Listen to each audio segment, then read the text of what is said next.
através da alimentação. Esse foi o caminho de vida trilhado pela arquiteta de formação Mônica Guerra Rocha. E ela conta pra gente, nessa terceira entrevista da série Mulheres Sustentáveis, como foi esse caminho.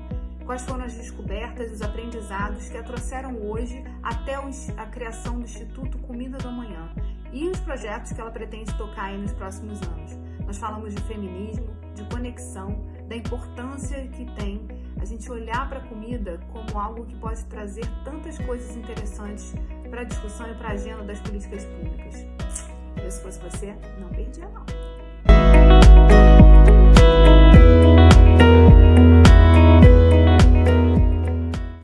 Tudo bem? Olá, bom dia, tudo bom? E você? Tudo bem. Eu estava falando aqui que eu não podia passar por essa semana, assim, que eu comecei a falar sobre mulheres e sustentabilidade sem falar com você. Não sei se isso é um orgulho ou se é uma preocupação. E não tem outro assunto? Não, sabe por quê? A gente estava... eu estava hoje de manhã pensando, assim, né, sobre o que foi começar essa jornada em falar sobre mulheres sustentáveis. E eu acho que tem na trajetória, nas discussões que eu faço assim, sobre sustentabilidade e etc., eu vejo muitas mulheres assim, cuidando do seu ambiente.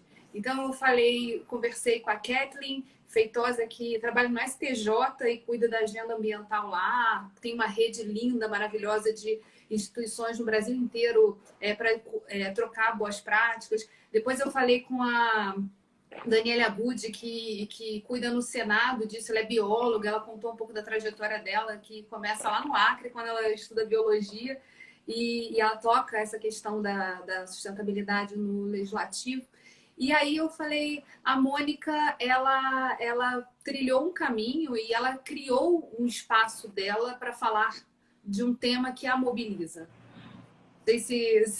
E aí, assim, a gente, enquanto a Daniele, eu, a Kathleen, a gente fala um pouco de trazer isso para dentro da instituição que a gente atua e cujo foco, primeiro, não é esse, mas a gente entende a importância disso.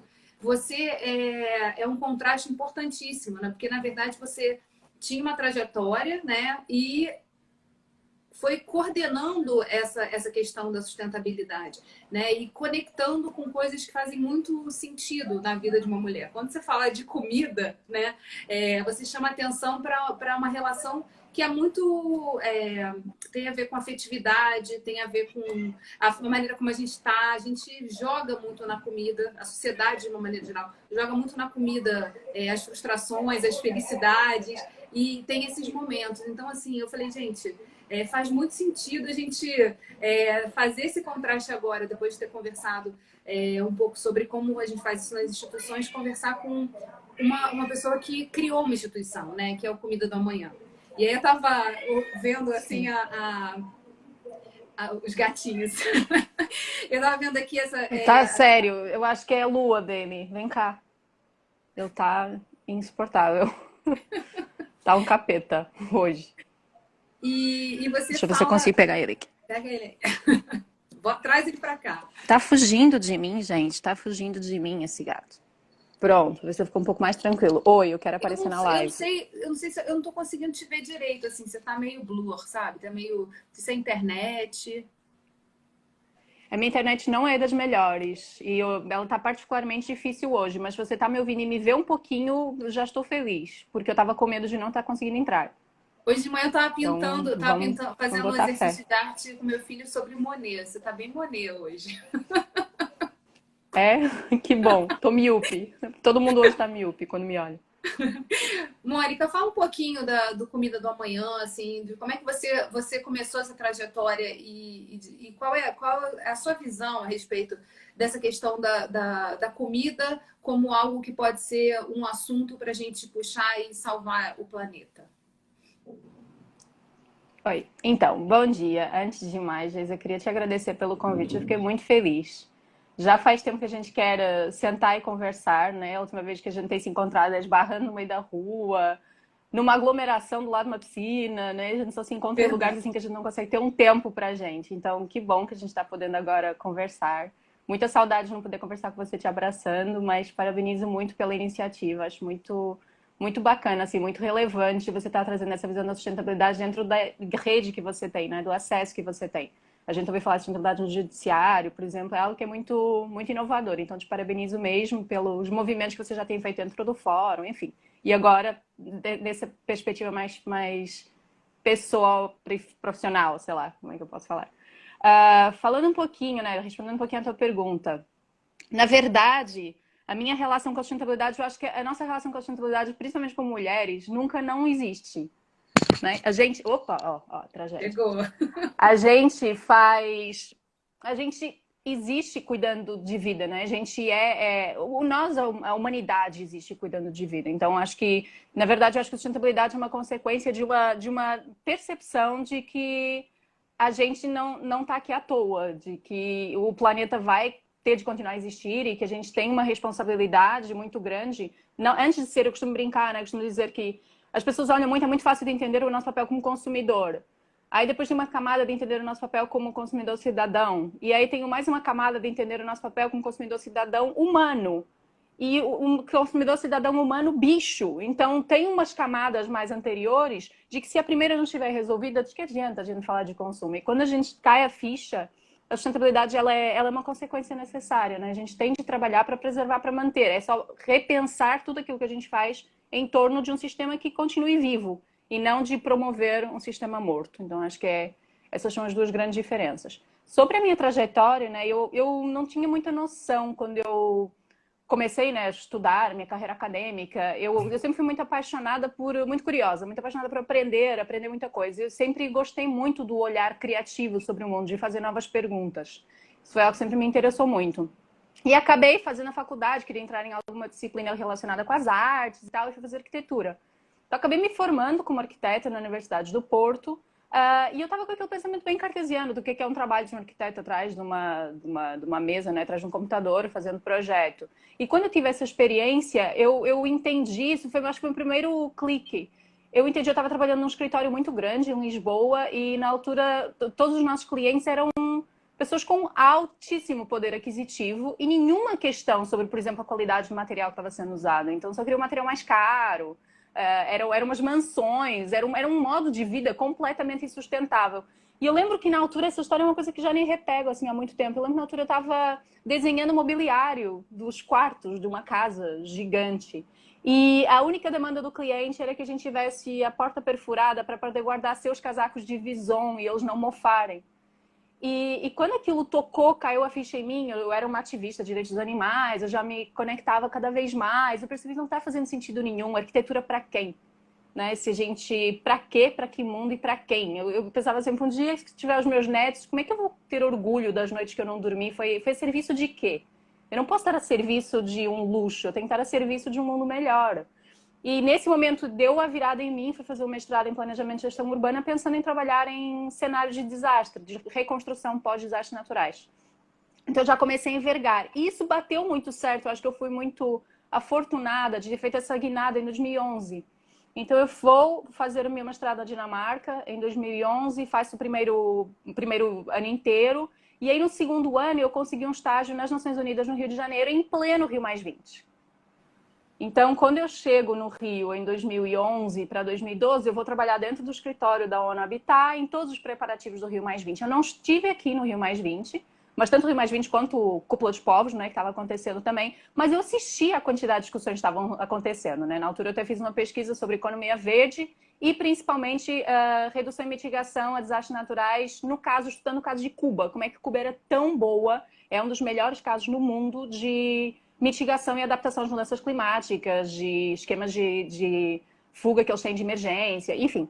Aí, com isso, tudo explodiu a minha cabeça. Na altura, eu tive a oportunidade de visitar a comunidade da Rocinha, Complexo do Alemão, participei de algumas discussões que tinham a comunidade sobre dificuldade de processo participativo, e aí começou a juntar as peças da minha cabeça. Talvez olhar a sustentabilidade, olhar a relação com o planeta tenha de ser muito partindo de um olhar a relação com a desigualdade e com o social. Então, enfim, isso entrou na minha cabeça. Eu cheguei no Brasil, comecei a trabalhar em várias ONGs. Então, eu sempre trabalhei com o terceiro setor aqui. Trabalhei com o Rio Como Vamos, na construção de indicadores. Fui trabalhar também no Centro Empresarial Brasileiro de Desenvolvimento Sustentável, entendendo um pouquinho como é que é essa lógica do pensamento corporativo da sustentabilidade. Acho que foi até nessa altura que eu te conheci, acho que foi na altura do CEBED. Foi. Aí foi, né? Aí dentro do CEBED eu comecei a me especializar e comecei a entender o que impacta mais a vida das pessoas e do planeta ao mesmo tempo. E na altura que me veio, né, com uma formação de arquitetura e de urbanismo clássica, o que me veio foi mobilidade urbana. Eu vou trabalhar com transporte sustentável, porque transporte vai ser o que vai ter mais impacto, porque eram os acessos que eu tinha. Trabalhei com isso no Conselho Empresarial Brasileiro. Nisso eu fui para a Conservação Internacional como gerente de cidades e recebo a incumbência de gerenciar a Secretaria Executiva da Sustainable Development Solutions Network, SDSN, para implementar os ODS. Nessa altura eu já tinha recebendo, mas também eu não sei se você está me ouvindo, você travou para mim. Tô assim, tá perfeito. Tô te ouvindo completamente. Ótimo. Eu recebi uma série de relatórios, mas também vendo uma série de documentários sobre os impactos da alimentação no clima. E não só no clima, eu já sabia os impactos da alimentação na nossa vida, né? O quanto que comida e saúde são uma única história, não são duas histórias separadas, né? A gente não pode falar de saúde sem falar de comida. Então a relação, por exemplo, do ODS 2 com o ODS 3 é escancaradamente clara. A relação do ODS 2 com o ODS 1, que é o ODS de pobreza, escancaradamente clara, né? O acesso à alimentação tem tudo a ver com o ODS 1. Então havia alguns que já tinham uma noção que tinham ali uma relação. Nisso eu estava dentro da Conservação Internacional, e assistindo um vídeo, eu vi um vídeo do Johan Rockström, que é o presidente era um dos conselheiros do Centro de Resiliência de Estocolmo, no evento do ITA em 2016, né? Isso acontece em 2016. Eu vejo esse vídeo em junho, e nesse vídeo ele explica claramente em 12 minutos como é que a comida impacta nos 17 ODS. Ele diz, não tem nada que impacte mais na agenda global da sustentabilidade do que os sistemas alimentares. Para mim, naquele momento, caiu a ficha. Então, o que eu estou querendo trabalhar com sustentabilidade, uma das minhas grandes paixões, que é a comida. Eu sou vegetariana há 20 anos, vai fazer 20 anos agora. Fui ativista de direitos animais. Eu tive distúrbios alimentares na minha infância, como muitas mulheres já tiveram. Meu pai sempre teve uma mercearia, uma quitandazinha do bairro. A minha avó tinha horta. O meu avô vinha da roça. Então, tem uma relação com comida que era minha, pessoal, e que eu nunca entendi ela como uma ferramenta de trabalhar com aquilo que eu acreditava que era a transformação para um mundo mais sustentável, saudável, inclusivo, justo. Quando me chega essa informação e eu percebi, eu disse, claro, é óbvio. Não tem maior rede social do que a comida. Não tem uma forma da natureza entrar na nossa casa do que os sistemas alimentares. Não tem maior mentira do que se dizer que as nossas escolhas alimentares são escolhas nossas. O que a gente come fala muito sobre o mundo global, macroeconomia que a gente vive, fala sobre o nosso microterritório, fala sobre as nossas memórias e fala sobre o nosso ambiente alimentar.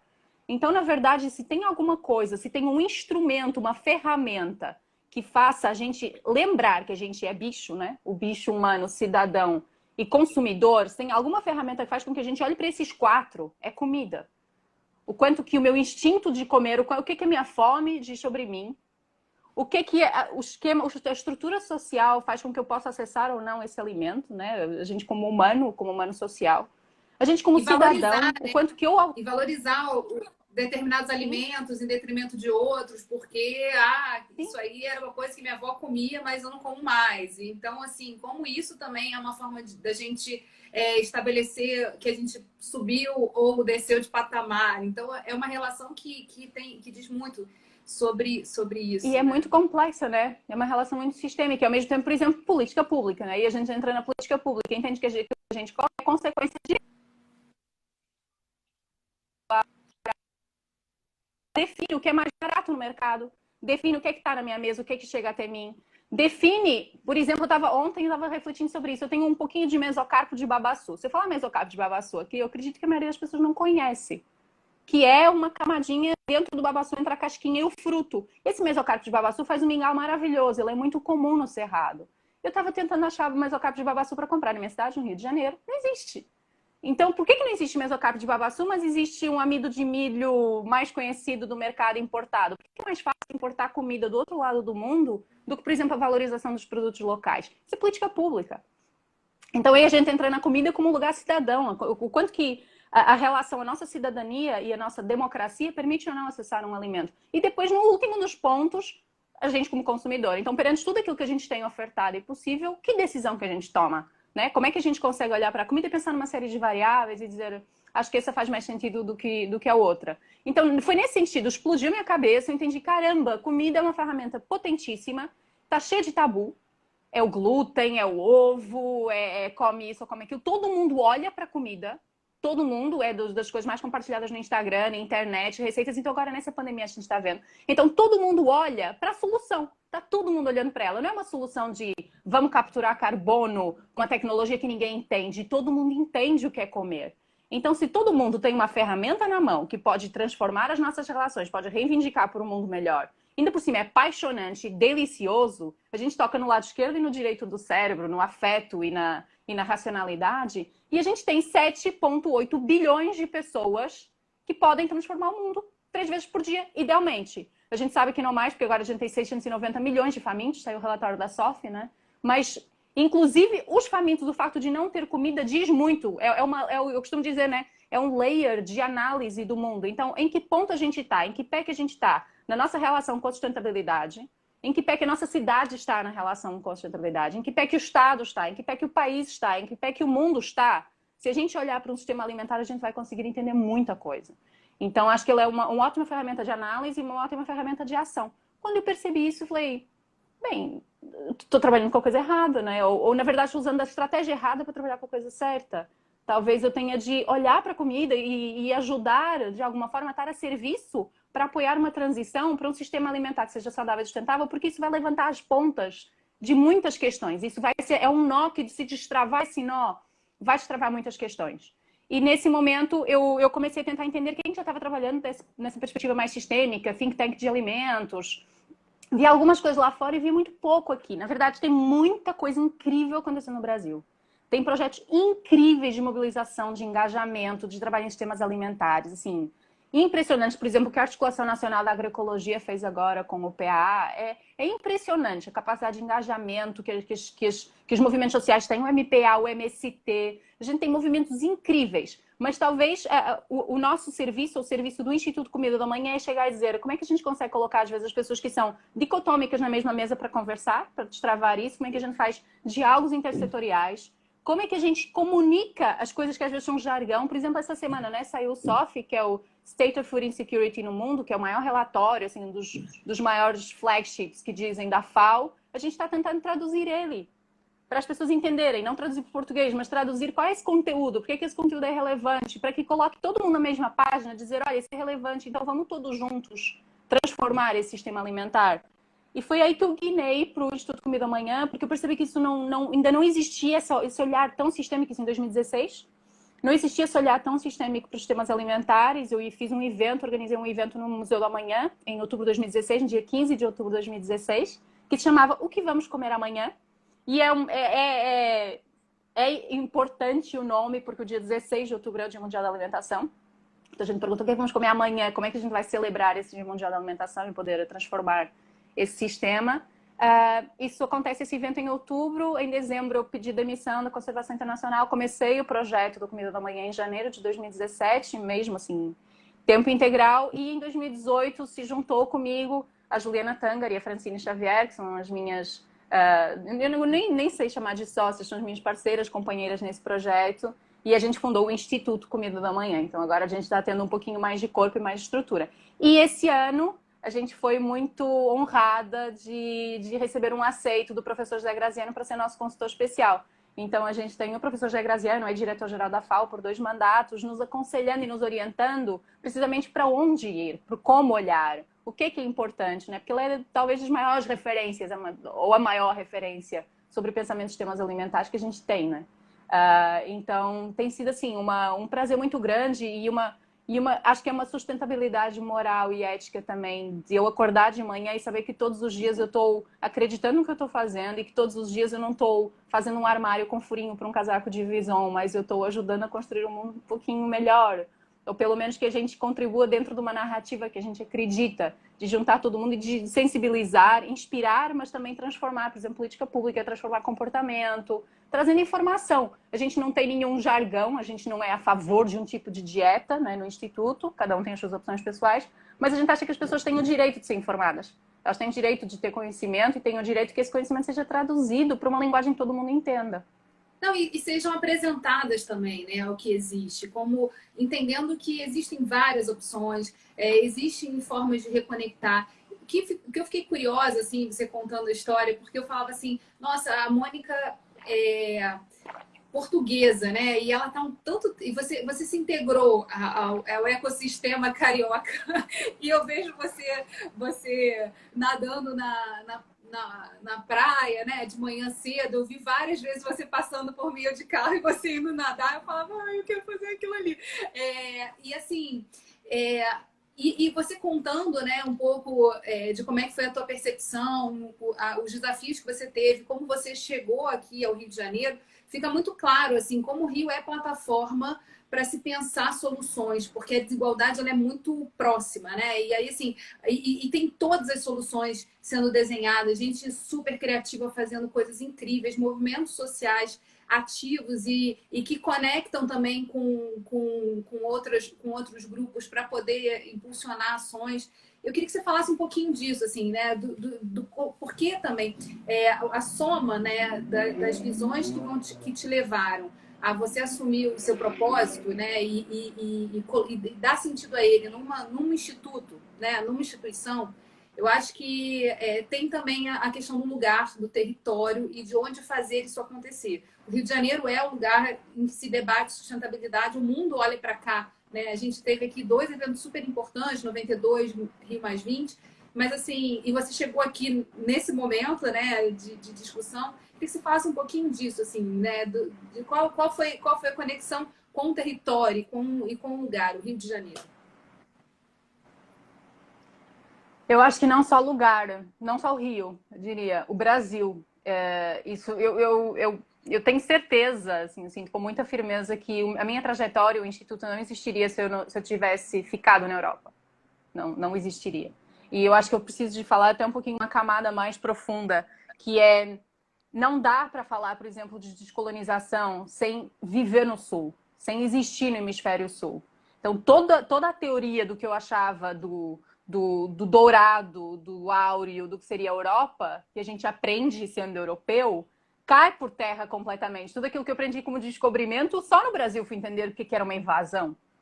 Então, na verdade, a minha cabeça transformou completamente quando eu disse, caramba, eu estou do outro lado agora, eu estou do outro lado e eu não me honro dos antepassados que eu tive, eu não me honro do que aconteceu. Então, eu preciso de me colocar ao dispor e ao serviço e ser porosa para receber o que é isso, que consequências são essas. A gente tem uma responsabilidade eterna. Inclusive, né, isso é uma coisa que tem virado muito a minha cabeça nesses últimos tempos, é pensar o que existe de dívida dos países em desenvolvimento para os países ricos, né? A dívida é inversa. Não pode, o Brasil não pode ter dívida com Portugal, Portugal tem dívida com o Brasil. Então, na verdade, o pensamento colonizador, ele continua existindo. Então, quando eu chego aqui, a primeira ficha que cai peraí, não, olha por outra perspectiva. Tem que existir uma perspectiva de preservação e de manutenção da vida das culturas locais. Isso já me desponta para não olhar para ter uma solução pronta. Por isso que o think tank, a gente é um think tank, a gente não dá uma solução pronta. A gente tem que escutar, tem que ver o que está emergindo. Porque solução pronta a gente já viu que é coisa que não funciona. No segundo momento, olhar a potência da biodiversidade do Brasil. A gente não tem mais florestas na Europa, a gente perdeu. E aqui tem. Então é uma questão da humanidade inteira e do planeta inteiro de olhar para esse lugar e de ver a riqueza que tem nesse lugar. Então isso me emociona profundamente chegar em lugares de ver matas nativas, de ver povos indígenas e povos tradicionais preservando a água, preservando a base da vida. Então olhar para o Brasil e olhar para o Brasil com toda a sua potência de relação com povos tradicionais, com a biodiversidade, com os ecossistemas. É uma coisa muito de explodir a cabeça, assim. Então eu já me apaixonei de novo por isso. Eu disse, caramba, olha só o que a gente fez na Europa que não se repita. Então vamos aprender com as lições daqui. E aí, olhando, estou no Rio de Janeiro. Então, no Rio de Janeiro, do ponto de vista muito, né, epidérmico, eu falo que é uma cidade que, se tivesse mapa astral, seria Escorpião. Porque é muito sensual e é muito profundo, né? É muito enlamaçado. Então, quando a gente olha, é uma cidade perfeita. O Rio de Janeiro, não dá para olhar para essa paisagem e ver eu não imagino, eu já rodei alguns lugares no mundo, não tem lugar mais bonito no mundo do que aqui. Cada vez que eu aterrizo no Santos Dumont, eu choro, porque é de uma beleza tão avassaladora. É tão impressionante o que existe aqui na natureza, né? Mas quando a gente olha, por exemplo, o Pão de Açúcar está aqui há 450 milhões de anos. Né? Eu gosto muito de brincar com isso, de pensar nisso. Eu estou aqui há 450 milhões de anos. Eu estava aqui quando a África ainda era colada no Brasil. Então eu vi a África ir embora. Eu dei tchau para a África. Então imagina há quanto tempo que a natureza, que o ecossistema está construindo a beleza que é essa cidade. Então não dá para destruir. Né? Ao mesmo tempo que tem essa cidade maravilhosa, tem uma Baía de Guanabara sem saneamento, toda poluída. Então olhar para o Rio de Janeiro é olhar que de um lado a gente estica o braço e toca na Floresta da Tijuca, por outro lado a gente estica o braço e toca no Complexo Maré, e toca em Jacarezinho, e toca em menino na rua, dormindo na rua, com uma potência, tem gente passando fome, tem uma floresta inteira aqui. Então tem coisas que não é de uma complexidade, é de uma... Eu sei lá, é de um desequilíbrio equilibrado, de caos, que é muito impressionante. Né? O Rio de Janeiro é muito potente para a criatividade, porque tanto as suas possibilidades, dá para fazer tudo aqui, e tem tudo para ser feito. Acho que é meio por aí. Tem muita coisa que precisa ser feita e tem muita possibilidade de fazer. Principalmente tem o holofote do mundo olhando para cá. Tem muito lugar do Brasil que é maravilhoso também, mas o mundo não olha para lá do mesmo jeito. Então aqui pode ser um megafone para a gente dizer, olha, as questões estão acontecendo, né? A gente vê, inclusive agora, saiu um vídeo do Ministério da Agricultura falando sobre o quanto que o agro está salvando o país. A primeira imagem, eles perguntam, você sabe alguma coisa sobre o Brasil? A primeira imagem que aparece é sobrevoando o Corcovado. Não tem nada a ver com agrotóxicos, não tem nada a ver com produção de alimento. Só que a imagem do Brasil é o Rio de Janeiro. Então, para mim, chegar no Rio de Janeiro, me apaixonar pela cidade e ao mesmo tempo ficar apavorada com a potência que ela tem, com a energia que ela tem, não dá para ficar parado. Eu falo que o Rio de Janeiro não é bom nem para ser quieto, nem para ser idoso, nem para não fazer alguma coisa. Gente, brincavam comigo que eu não posso ir para o Rio de Janeiro, que é uma cidade que é boa para ser solteiro, que não é uma cidade para estar acompanhado. Eu acho que dá para estar acompanhado no Rio de Janeiro, agora não dá para estar parado. Não dá para... A gente de tédio não morre aqui. Então, na verdade, o Rio... A cidade em si é muito potente, o Brasil é muito potente e eu cheguei num momento muito potente. Então, acho que o que destravou também foi ter chegado... Eu cheguei num momento em que tudo era possível no Brasil. Tudo era possível no Rio. Portugal estava numa grande crise. Eu cheguei aqui em 2011. Vamos pensar, 2011. 2012 teve Rio+20. Teve Copa do Mundo. Teve Olimpíada. Teve uma série de discussões à volta disso. Teve debate por Vila Autódromo. Teve VLT. Teve perimetral. Teve tudo o que aconteceu nessa cidade desde que eu cheguei. Teve BRT... Teve discussões em Conselho Municipal de Transportes e eu acompanhei esse processo todo desde 2011 até agora, né? Vai fazer agora 9 anos. Então era tanta coisa sendo discutida aqui, tanto das coisas mal realizadas, quanto das potências de políticas públicas que estavam acontecendo. A gente estava ainda com uma ascensão econômica, estava no final do segundo governo Lula, estava começando o governo da Dilma, o primeiro governo da Dilma. Não, você estava então, com uma o mulher Cristo Redentor, né? Tipo, saindo da... Tava! Eu cheguei na capa da Times. Eu cheguei na época da capa da Times. Então, na verdade, não só o mudar o meu mindset e olhar para um lugar e dizer, caramba, olha a potência que esse lugar tem de fato, mas talvez não seja desse jeito. Talvez a gente precise de fazer preservando e olhando a sua cultura local e não tentando copiar modelos obsoletos de um hemisfério que não é esse. Copiar modelos que são colonizadores, a serviço de empresas colonizadoras. Então, olha que potência incrível, mas olha que forma talvez não tão acertada de fazer as coisas. Mas eu ainda não entendia muito bem como. Então, acho que por isso que eu fui tão curiosa, fui trabalhando com tanta coisa chegando aqui. Então, você tem total razão. Assim, ser o Rio, ser o momento que foi, ser o Brasil, ser o hemisfério sul, tudo isso me fez olhar para mim como poeira cósmica, de dizer, eu tenho tão pouco que eu não posso ensinar nada nesse lugar. Eu tenho de ficar, aprender a abrir todos os sentidos e perceber tanto o que é que essa terra me diz, porque a minha conexão, inclusive, com a natureza é completamente diferente aqui. Eu vou contar uma coisa que... A minha primeira trilha que eu fiz foi em 2011, quando eu cheguei no Brasil. Eu nunca tinha feito uma trilha na minha vida. Eu não sabia o que era fazer uma trilha. Porque na minha cidade não dava para virar a esquina, pegar um ônibus e entrar numa floresta. Nunca me tinha acontecido no mesmo dia numa cachoeira, numa praia. Não achava isso possível. Então, a minha relação com o meu corpo, com a relação como ser humana nesse mundo, né? Como ser humana nessa existência, se relacionam muito com o Rio de Janeiro, com o Brasil, com tudo isso. Então, não poderia nascer em outro lugar o Instituto, com certeza. E você ficou um tempo grande sem voltar para Portugal, né? Mas recentemente eu vi no teu Instagram você voltou. Existe uma sensação assim psicológica, né, de quando você volta para um lugar em que você tem uma conexão de infância, que você sente assim, tudo parece menor do que era, quando você, da tua memória. E você falando do Rio, eu fico imaginando assim, né, o tamanho dessa tua vida. Como é que foi voltar para casa, assim? Como é que foi resgatar e rever também, né, a tua origem e que é necessária de ser honrada para o que vem depois, né? Quando você fala de tudo que você que te trouxe até aqui, tem lá a tua relação com a comida lá atrás. Então, assim, como é que foi voltar para casa e voltar para cá de volta? Já fiz esse movimento algumas vezes, né? Nessa pandemia eu não me mexi ainda, gente. Eu tô quarentenada até agora, não tô nem ligando pro fato que as coisas estão abertas lá fora. Eu continuo quarentenada, então eu tô no Rio, não. Faz mais de um ano, né? Eu fui para Portugal a última vez ano passado, em junho. E a última vez até foi meio difícil, porque enfim, minha mãe estava hospitalizada, eu fui de emergência. Mas olhar para Portugal, cada vez que eu volto para Portugal, eu vejo Portugal diferente. Mas eu não sei se eu vejo Portugal diferente ou se eu sou diferente. O meu olho é diferente olhando. Então, eu acho que os dois movimentos estão acontecendo. Portugal está...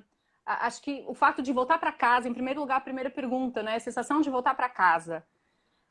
Eu não sei se você já experimentou viver tanto tempo fora do lugar onde você nasceu. Mas cada vez que eu pego um avião agora, ou se eu penso em ir para Portugal, eu penso Portugal como lugar de férias. Ou se eu for sair daqui para ir morar na Europa, eu me sinto emigrando. E para mim, a minha base é aqui. Eu não consigo mais perceber o que é, não consigo dizer eu sou portuguesa. Eu sou nascida em Portugal, mas eu vivo no Brasil há 9 anos. Onde eu compro a minha cebola, onde eu cumprimento o porteiro, e onde eu abraço, eu tenho a minha rede de amigos e as pessoas que são tão importantes na minha vida, é aqui. Em Portugal eu tenho minha família, que é de sangue de sempre, mas casa, para mim, casa na verdade, é o lugar onde você cria os teus afetos. Então, eu não tenho mais o voltar para casa, eu nunca mais saio de casa, porque casa vai ser sempre no meio do oceano. Eu falo que eu gostaria de ter um ponto ali, uma ilha no meio, que não sei se vai ser a Ilha de Páscoa, para eu poder circular. Eu adoraria que Portugal e Brasil, né, que o movimento do oceano fosse o contrário, que voltasse a fechar para ficar mais pertinho um do outro. Mas eu acho que é muito, muito interessante como é que eu tenho um sentido mais crítico sobre as coisas que eu tomava como pré-adquiridas. Por exemplo, eu imagino muito isso, né? No momento que eu cheguei a Portugal, qual seria o meu papel, né? Qual é o meu lugar de fala? O meu lugar de fala aqui é muito diferente do meu lugar de fala lá. O meu lugar de fala daqui é muito um lugar de escuta e de poder dizer como é que eu posso estar auxiliando nesse movimento que é daqui, que é anterior a mim, que é muito anterior a mim. Então, como é que eu posso contribuir com isso? Quando eu chego a Portugal, o meu lugar de fala é muito um lugar de galera, eu consegui sair daqui, eu consegui ver como é que o mundo é diferente, eu consegui ver os impactos dos modos de consumo que a gente tem na Europa, do estilo de vida que a gente tem na Europa. Então vamos transformar um pouquinho isso, porque eu sei como é que está acontecendo, como é que isso chega lá na ponta. Então vamos transformar um pouco. Então cada vez que eu chego a Portugal, eu sou muito mais crítica com as coisas, eu sou muito mais... eu sou mais reflexiva sobre os comportamentos, eu não tomo os comportamentos como naturais. Eu acho que eu sou mais afetuosa também. E eu aprendi a valorizar também essa relação com a ancestralidade. Acho que é uma coisa que está no meu trabalho, no meu processo agora, de poder olhar e dizer, tá, mas essa história também existe, né? A minha história não é só a história daqui, essa história também existe. Como é que eu consigo conciliar as duas? Como é que eu consigo olhar para a minha ancestralidade, olhar para o meu país? E talvez isso é um lugar que eu me conecto muito com as mulheres. É interessante o exercício que eu faço. Porque eu tenho muitas críticas, né? Toda a história portuguesa da relação com a colonização, da relação com a guerra, da decolonização também de África. A minha mãe nasceu em África, ela nasceu em Moçambique, ela é uma ex-colona. O meu pai participou da guerra obrigatoriamente em Moçambique também, nos anos 70, uns 10 anos antes de eu nascer. Mas eu fico sempre tentando me conectar dizendo o que a minha avó estaria fazendo na altura da Segunda Guerra, né? Qual era o sentimento dela batendo um bolo? Como é que seria a sensação da minha mãe ao fazer essa viagem de sair do país onde ela nasceu e saber que talvez nunca mais pudesse voltar? Então eu tento me conectar com uma humanidade que existe lá que é muito igual aqui. Então eu tento me conectar com aquilo que nos une, né? Com o oceano mais do que com o país, com aquilo que está nos unindo dos dois lados. Mas eu tenho sérias, por um lado, sérias críticas àquilo que se dá como adquirido, como a Europa é o melhor estilo de vida, aquilo é desenvolvimento, com essa noção de desenvolvimento muito fundada no capitalismo que a gente já viu que está obsoleto, mas ao mesmo tempo tem de reconhecer o sucesso, por exemplo, que está tendo e as grandes conquistas que estão tendo o governo português nesse momento.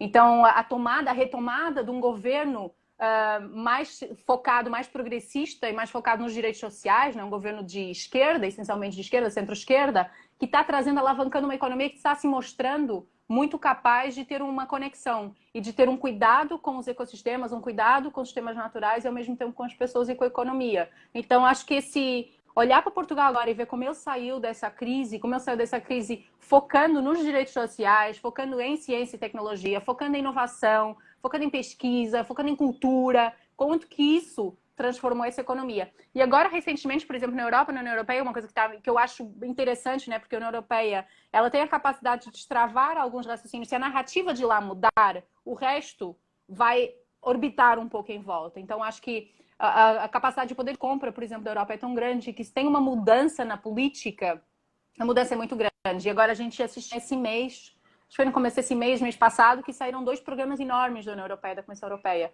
que é o Programa de Biodiversidade e o Programa Farm to Fork. Então, eles estão injetando bilhões de euros nos países para que existam cada vez mais programas e políticas focados na preservação da biodiversidade. Então, agora a Europa está se percebendo que perdeu as florestas todas e que não pode continuar perdendo mais coisas.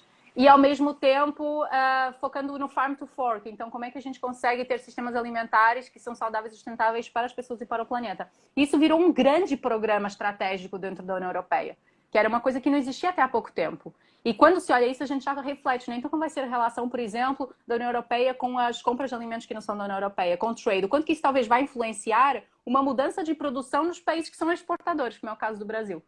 Então, imagina, se a União Europeia, a partir do momento em que ela diz eu não consumo, eu não vou comprar mais de sistemas alimentares que não são sustentáveis, isso já influencia a cadeia toda de exportação. Então, enfim, assim, a tua pergunta do ponto de vista pessoal, eu olho para Portugal muito crítico, mas eu entendo como meu berço, então eu honro cada vez mais esse lugar e eu honro os aprendizados também que eu tive, né? Principalmente eu nasci na cidade do Porto, né? Diz que o Porto é a entrada para o mundo, mas também é saída para o mundo. Eu vivo numa cidade que o nome dela já é um porto de abrigo. Então, olhar para o Porto, eu tenho uma sensação muito de aconchego, de paz quando eu volto para casa, mas ao mesmo tempo percebendo que aquilo é só uma porta para o mundo. Então, eu não consigo olhar mais para Portugal como lugar em que alguma viagem termina, mas sempre como um ponto de transição para eu continuar existindo em todo lado. E do ponto de vista assim, do instituto e racional, e olhar pelos sistemas alimentares, entender que tem muito avanço acontecendo lá, que a gente pode aprender muito com o que está acontecendo lá, mas não um avanço, não aprender com o resultado, mas aprender com metodologias e com processos, como é que a gente pode trazer isso para cá. Mas, de qualquer forma, é sempre uma análise muito descolonizada. Lá não existem respostas prontas. Lá talvez existam boas perguntas que a gente pode se perguntar aqui e ter a resposta de acordo com o nosso contexto. Então... E lá também vão ter recursos, quer dizer, tem os recursos que podem ajudar a alavancar mudanças aqui também, né? Se a gente pensar sobre essa perspectiva, por exemplo, da União Europeia, né? O quanto é importante também você trabalhar essa questão do consumo. E falando de relações aí geopolíticas importantíssimas, né? Quer dizer, como é que a gente pode também, olhando para isso, ter alavancas para poder responder essas demandas, mas também para poder melhorar a qualidade do que é produzido, do que é consumido aqui internamente, né? Sim, total. E acho que uma coisa que é muito interessante lá, né, também a gente entender como é que pode fazer cooperação em pesquisa, né? Porque a gente tem uma população com muita formação superior, né? Porque os investimentos em educação lá são muito diferentes do que os investimentos que a gente vê em educação aqui, cada vez mais. Então, como é que o conteúdo que está acontecendo lá, ou como é que a gente pode ter e olhar a Europa como um local também de aprender, não de aprender sobre, mas de aprender com o Sul, né? Então, como é que a gente... Eu acho que... Porque eu cada vez mais acredito em articulações Sul-Sul. Então, na verdade, acho que de lá pode ser um epicentro, um eixo para poder promover diálogos ao Sul, porque a gente é muito pouco que coincida com a Europa, né? Eu tive ano passado, eu fui algumas vezes na África do Sul, e é impressionante como a relação dos desafios sul-africanos e a relação dos desafios brasileiros é muito grande. E não existe muito diálogo acontecendo entre os dois países. Não existe diálogo. O Brasil não olha para o vizinho. Não existe diálogo nosso com a América do Sul, né? Quer dizer, com os países vizinhos. Com a América do Sul, Então a barreira é com a própria América do Sul. É tão gigantesca. Total. Não existe um olhar regional. O Brasil olha muito mais para os Estados Unidos e para a Europa. As pessoas, inclusive, viajam muito mais para os Estados Unidos e para a Europa. Não viajam para a Bolívia, não viajam para o Chile, do que viajam para a África. Né? A gente continua com aquele clichê sobre o que é a África e não existe essa relação. Brasil, América Latina, África, cada vez um pouquinho mais. Índia, o que a gente tem a aprender com a Índia? O que a gente tem a aprender com a África? O que a gente tem a aprender com o Peru? O que a gente tem a aprender com o Equador, com a Costa Rica?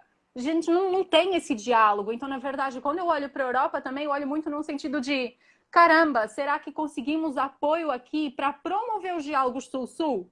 Então, meio que a Europa ser mais moderador do que palestrante. Eu acho que está chegando na hora da gente ter esses territórios do Norte, falando menos, ouvindo mais e promovendo com os seus recursos uma articulação que seja feita entre quem não tem voz há muito tempo. Então, na verdade, essas construções Sul-Sul eu acho muito interessantes. E acho que é uma coisa que a gente quer também continuar fomentando. Não, muito legal isso, assim, muito importante também. Eu queria... A gente já está nos nossos quase 15 minutos aí finais, e, na verdade, assim, passa muito rápido e eu acho que a gente ainda ficaria o dia conversando, porque tem tanta coisa para trocar, importante. Mas eu queria muito, assim, aproveitar esse espaço para a gente falar também do feminino. Eu acho que olhando, assim, essa experiência dessa semana foi muito rica pelo fato de que às vezes a gente tá tão imersa no trabalho que a gente está fazendo, que eu vejo muito a fala das mulheres ser o meu trabalho, né? E porque o trabalho é permanente, né? Desde o momento que a gente nasce, enfim. E eu queria muito que você falasse sobre essa questão de como é que dentro da sua conexão, né, do eixo que você encontrou, do propósito e dos assuntos que circulam e que você traz muito, né, para poder jogar para o universo, para fazer com que as pessoas se atentem e principalmente poder influenciar com essa conexão experiências que possam trazer soluções e mudar a realidade. Como é que a questão do feminino se conecta na tua vida? Eu já vi muito você falar sobre isso e sempre me impressiona, assim, porque eu falo, nossa, eu às vezes não consigo parar para pensar sobre isso. E é tão importante, porque a gente começa a se respeitar mais e a ver também limites que são importantes da gente cultivar quando a gente fala do feminino. E talvez esse tenha sido assim, o propósito de começar essas conversas sobre mulheres sustentáveis, porque a gente fala de um retorno, de uma volta também, de uma potência que é muito esmagada assim, no dia a dia. E às vezes calada, enfim, nessa questão, nesse momento de pandemia, a gente vê a violência assim, explodir, né? No momento que está todo mundo dentro de casa. E é tão doloroso isso. Então, assim, eu queria muito que você falasse assim, nesses nossos minutos aqui, pelo menos nessa conversa aqui no Instagram, falasse um pouquinho dessa conexão com o feminino, né? E de como é que isso faz sentido quando a gente pensa em sustentabilidade. Sim.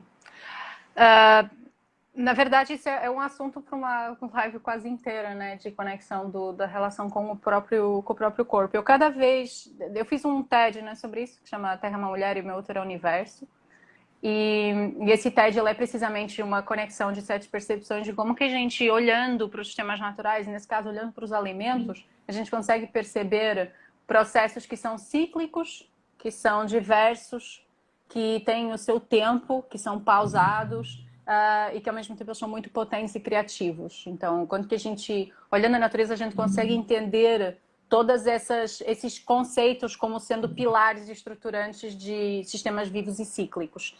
E aí, eu acho que essa é a relação com o feminino. Muitas vezes, quando a gente consegue chegar nesse lugar, olhar para dentro e perceber o quanto que o corpo feminino é um corpo cíclico, diverso, criativo, potente. Não tem maior criatividade do que inventar uma pessoa dentro de uma barriga, né? Não tem um processo mais criativo do que esse, né? Nosso corpo é extremamente criativo. Ele é extremamente potente e ele é extremamente cíclico, né? Então a gente tem uma ciclicidade que se conecta o tempo inteiro, não só na escala de um mês, se a gente pensar num ciclo menstrual que é exclusivamente feminino, né? Numa escala de um mês, que é uma escala lunar, que é o tempo de uma lua, mas também ao longo de uma vida, né? O quanto que os desafios que a gente tem e as dificuldades que a gente tem de se relacionar com as nossas fases da nossa vida, com a forma como a mulher é entendida no mundo, né, na sociedade, como sendo a jovem, a mãe, a idosa e a velha. Então, na verdade, o quanto que a sociedade olha para a mulher e quanto a gente precisa de reverter esse quadro, de deixar de valorizar a mulher só até o momento que ela é mãe, muitas vezes.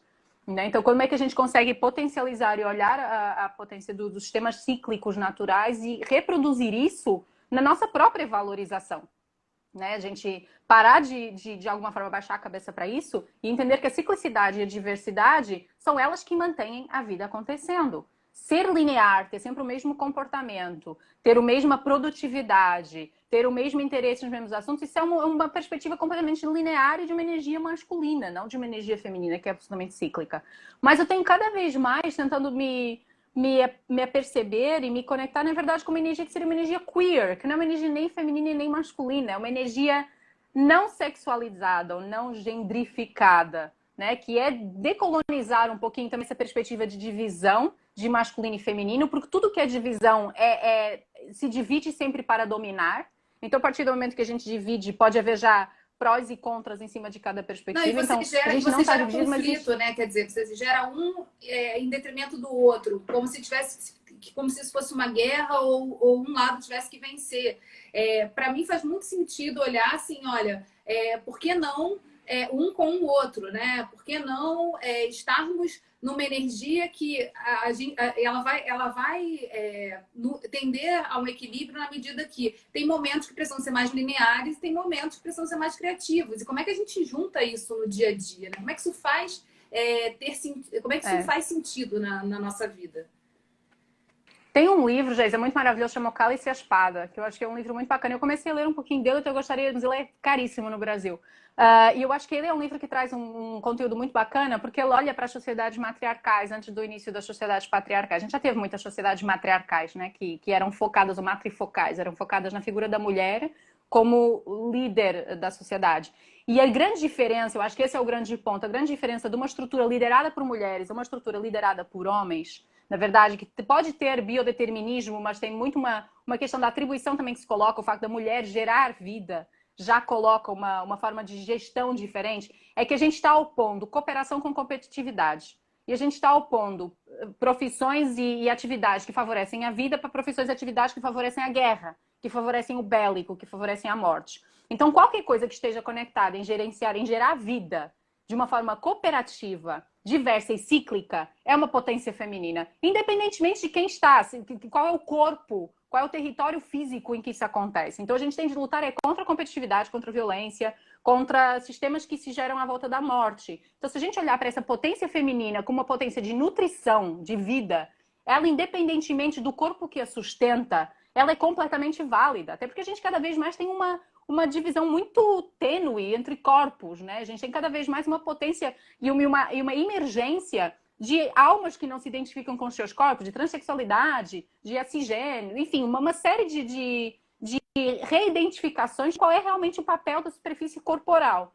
Então, se a gente olhar, eu acho que esse é o grande momento que a gente tem de olhar e dizer como é que é uma energia que potencializa a vida, um processo que potencializa a vida. Ele tem de ser cooperativo, ele tem de ser integrado, ele tem de ser interdisciplinar, ele tem de girar à volta de uma manutenção de estados vivos e nutritivos e de cuidado. Ele é à volta do cuidado e não da dominação. Então a gente tem essas duas grandes visões também, entre cuidar e controlar, entre cooperar ou competir, entre promover vida ou promover linearidade, que a linearidade é um princípio de um sistema morto, não um sistema vivo. Ele é um sistema que termina. O sistema nunca é linear, ele é sempre circular. Então fomentar isso, olhando para isso dentro do nosso corpo e vendo qual é a nossa potência e a nossa capacidade de gerenciar esse tipo de processos já é uma energia muito feminina que vai acontecer. No momento, por exemplo, eu acabei de ler agora um livro que é o Terra Sonâmbula do Miyakoto. Eu acho o Miyakoto um dos autores mais femininos que eu conheço. Porque ele conta narrativas de um ponto de vista circular, diverso, cooperativo, olha para a África com um olhar de poesia inacreditável, maravilhoso. Então eu leio o Miyakoto e eu leio ali uma energia feminina, por exemplo. Eu não leio ali uma energia linear. Precisamente porque eu trabalho a partir dos princípios que gerem um sistema vivo. Então, que geralmente está mais nas mulheres do que nos homens, e geralmente quando o sistema não é vivo, quem é mais prejudicado são as mulheres do que os homens. Nesse momento a gente saiu o relatório da SOF, a insegurança alimentar atinge mais mulheres do que homens. A violência atinge mais mulheres do que homens. Né? Então, tanto que os sistemas com base em violência e competitividade, né, dentro de um sistema empresarial, num regime de competitividade, os homens sobem na escala e as mulheres ficam cá embaixo. Será que a gente tem de competir para chegar nesse lugar, ou será que a gente tem que transformar o modo de pensar? A gente tem que transformar o modo como as organizações funcionam, o modo como o nosso trabalho funciona, o modo como a gente consegue integrar todo mundo na tomada de decisão. né? Então, isso é uma questão, por exemplo, a gente entra dentro do Instituto. A gente tem dias que a gente está trabalhando loucamente, linearmente, produzindo. Mas, ao mesmo tempo, a gente faz isso colaborativamente entre todas nós. A gente engaja pessoas junto. A gente não faz projeto que não seja em parceria. A gente tenta sempre ter uma justiça e uma abertura sobre o que é que entra de recurso entre todos os que estão participando. Ou todo mundo sai ganhando ou ninguém sai ganhando. Então, como é que a gente consegue dizer estamos todos juntos para promover um mundo melhor? Como é que a gente consegue fazer isso? E eu acho que é aí que entra esta história da energia feminina, é uma energia com base, com fundo ou com objetivo de cooperar e de criar sistemas vivos cada vez mais sustentáveis e integrados em que todo mundo tenha voz. Então, acho que é nesse sentido que o feminino tem de destravar esse processo. Essa energia feminina tem de destravar esse processo, porque a gente já viu que o esquema que a gente tem, desde o início da construção do patriarcado e com o capitalismo, que é o acirrado disso, não está levando a gente para um lugar bom. Está levando a gente para um lugar de exploração de recursos e não de cooperação nem com a Terra, nem com o planeta. Então, quando eu falo cooperação, não é só entre pessoas. É de cooperação entre pessoas, de nós com o planeta e de nós com os nossos desejos. Da gente conseguir entender o que eles estão dizendo sobre a gente. Então, isso, de novo, né? Comida permite a gente fazer isso. Se tiver a coisa que eu gosto dessa reflexão, acho que uma vez a Teresa Corção que falou isso, que não tem forma mais clara de mostrar para uma criança o que é injustiça social do que você colocar um bolo e dividir fatias diferentes para cada um. Ah, essa fatia é grande, essa fatia é menor, nem que diga. Ah, mas é que, enfim, né? Que ele tá com menos fome. A criança na hora vai olhar e vai dizer assim, mas como assim? Tem que ter mesmo bolo para todo mundo. Não pode ter uma fatia muito maior do que a outra. Isso não é legal. Ele é capaz de tirar né? dele então, e dar pro outro, né? Tirar dele e dar para o outro, porque isso não faz sentido. Então, com o alimento, a gente não consegue entender muito claramente onde que está a injustiça, onde que não foi justamente dividido, onde que existe cooperação, né? Eu brinco muito, não tem maior cooperação do que um pão, que você pega a farinha, a água, o sal e separadamente você não sobrevive. Você mistura todos eles com um pouquinho de calor e você consegue sobreviver com aquele negócio. Então, eles cooperando entre eles, eles conseguem encontrar estruturas de vida. E você falou do pão, eu achei sensacional, né? Como nesse momento de pandemia, tanta gente voltou a tá fazendo pão. Até brincam que não vai ter mais padarias, né? Quando voltar. Mas é porque as pessoas começaram aí, assim, como é que eu começo a cozinhar, a tentar fazer alguma coisa? O que tem de pessoas descobrindo aí o seu lado chefe nesse momento de pandemia não tá no gibi. Eu acho que é isso também, né? Porque quando você volta, você vai para um momento de tanta incerteza, de tanta, assim, tanto desequilíbrio e tanto medo e tanta coisa, assim, tanta morte, né?